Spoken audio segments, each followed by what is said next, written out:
దేవుని పరిశుద్ధ నామానికి స్తుతి కలుగును గాక. దైవ వాక్కు అనే డైలీ కార్యక్రమానికి ప్రేమతో మిమ్మల్ని ఆహ్వానిస్తూ ఉన్నాం.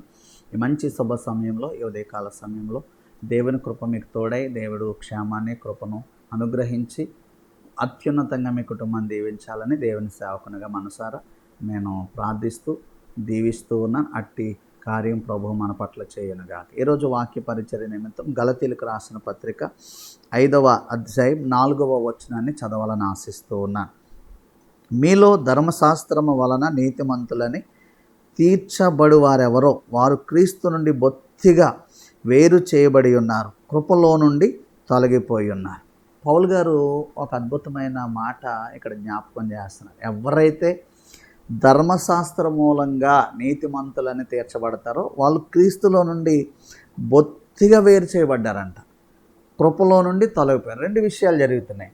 ఏంటంటే ధర్మశాస్త్ర మూలంగా నీతిమంతులు అయితే గనక క్రీస్తులో లేరంట వాళ్ళు, కృపలో లేరంట వాళ్ళు. అంటే కృప కావాలి, క్రీస్తు కావాలి అంటే ధర్మశాస్త్రంలోంచి మనం వేరవ్వాలండి. ఈ సత్యం మీకు అర్థమైందా? ధర్మశాస్త్రం అంటే ఏంటి? ధర్మశాస్త్రం అంటే అన్ని ఆజ్ఞలే. ఇది చేయి, అది చేయి, 10 ఆజ్ఞలు చేయి, ఇలా చేయి, అలా చేయి, అలా చేయకు, ఇలా చేయి, ఏదో చేయి. తెలుసు కదా ఇవన్నీ అన్ని ఆజ్ఞలు. ఆజ్ఞలన్నీ మనం పాటించగలమా? అన్ని ఆజ్ఞలు పాటించి ఒక్కటి తప్పిపోయినా సరే మనం ఫెయిల్ అయిపోయినట్టు. అంటే ఈ ఆజ్ఞల ద్వారా మనం ఎవరో నీతిమంతులుగా తీర్చబడమంట. తీర్చబడితే గనక నేను ధర్మశాస్త్రం మూలంగా నీతిమంతుని నువ్వు అనుకుంటే క్రీస్తులో లేవంట. క్రీస్తు నుండి బొత్తిగా వేరే అంటున్నాడు. గమనించారా? బొత్తిగా వేరే అంటే ధర్మశాస్త్రము క్రీస్తు వేరు వేరు.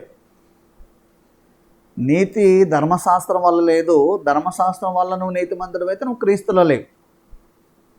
క్రీస్తులో ఉన్న నీతి వేరు, అది ధర్మశాస్త్రం వల్ల కాదు, ఆజ్ఞల వల్ల కాదు, నువ్వు సంపాదించుకున్నది కాదు, క్రీస్తు సంపాదించిన నీతి. అలాగైతే కృపలో ఉంటావంట.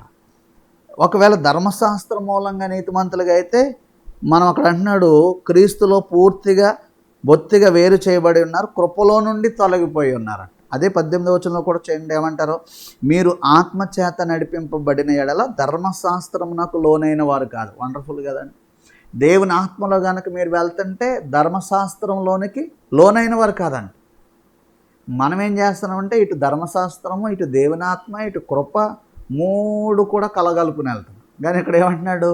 ధర్మశాస్త్రం ఉంటే ఆత్మలో లేరు, ధర్మశాస్త్రం ఉంటే క్రీస్తులో లేం, ధర్మశాస్త్రం ఉంటే కృపలో లేం. మీరు దేవుని ఆత్మ కలిగిన వారైతే ధర్మశాస్త్రం నాకు లోనైన వారు కాదండి.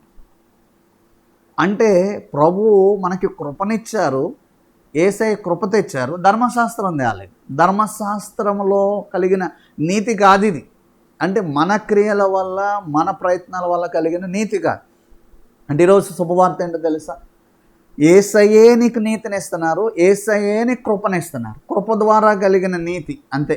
అంటే నువ్వు సంపాదించిన నీతి కాదు, నీ కష్టం వల్ల, నీ దాన ధర్మాల వల్ల, నీ పవిత్రత వల్ల, నీ యొక్క నీతి క్రియల వల్ల, నువ్వు చేసుకున్న ప్రార్థన ఫలము అలా కాదండి. దేవుడే నిన్ను కరుణించి, దేవుడే నీ ఎడల కృప చూపి, దేవుడే నీకు నీతిని అనుగ్రహించి ఆత్మచేత ప్రభువే నడిపిస్తున్నారంట. అది కృప వల్ల కలిగే గొప్ప ఫలం, కృప వల్ల కలిగే గొప్ప లాభం. సో ధర్మశాస్త్రము నాకు వేరై కృపలోను క్రీస్తులోను సాగిపోవాలని దేవుని సేవకునిగా నేను మీకు జ్ఞాపకం చేస్తున్నా. అట్టి దేవుని కృప మీకు తోడై కాపాడును గాక. ఆమేన్. పరిశుద్ధుడైన మా తండ్రి, ఇందులో ఉన్న సత్యాన్ని గ్రహించే జ్ఞానం మా బిడ్డలకు దయచేయండి. ధర్మశాస్త్రం వలన కాక కృప వలన రక్షింపబడి, కృపలో స్థిరపరచబడి, కృప తీసుకొచ్చిన మీ యందు, మీ ఆత్మయందు ఆనందించు భాగ్యం దయచేయమని యేసు నామములో ప్రార్థించి అడిగి వేడుకొనుచున్నాము మా పరమ తండ్రి. తండ్రి, కుమార, పరిశుద్ధాత్మ త్రియేక దేవుని కృప మీకు తోడై కాపాడును గాక. Amen. Amen. God bless you.